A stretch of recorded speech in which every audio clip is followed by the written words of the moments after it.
Secangkir pengharapan untuk mengawali hari ini. Renungan pagi tanggal 26 Februari. Menguji seorang nabi bagian 1.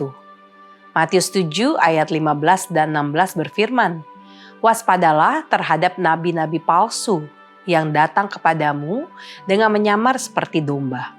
Dari buahnya lah kamu akan mengenal mereka." Kemarin kita mempelajari perintah Alkitab untuk menguji mereka yang mengaku memiliki karunia bernubuat. Para penganut Advent hari Sabat mula-mula juga melakukan hal itu. Misalnya, Joseph Bates, setelah menyaksikan Ellen White dalam beberapa kali penglihatannya, ia menyatakan dirinya sebagai Thomas yang ragu. "Saya tidak percaya pada penglihatannya," katanya. Tetapi jika sekiranya saya dapat percaya bahwa kesaksian yang disampaikan saudari itu malam ini benar-benar suara Tuhan kepada kita, maka saya akan menjadi orang yang paling bahagia di dunia. Ia menyatakan bahwa pekabarannya sangat menyentuh hatinya, percaya bahwa ia tulus dan masih agak bingung dengan pengalamannya.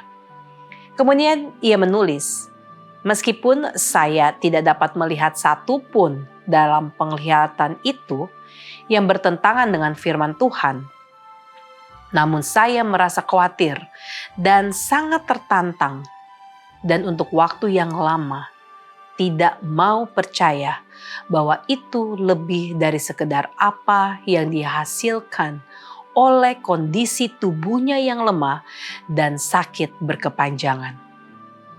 Walaupun ia memiliki keraguan, ia tidak mengabaikannya begitu saja.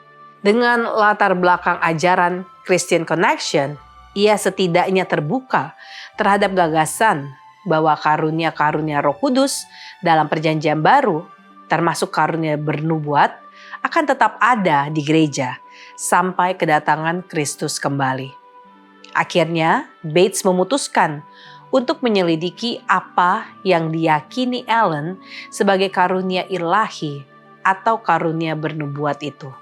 Ia menulis, "Karena itu saya mencari kesempatan di hadapan orang lain. Ketika pikirannya tampak bebas dari kegembiraan yang meluap-luap, tidak sedang dalam suatu pertemuan, untuk menanyai dan menguji dia dan teman-temannya yang mendampinginya, terutama kakak perempuannya, supaya mendapatkan kebenaran jika memungkinkan."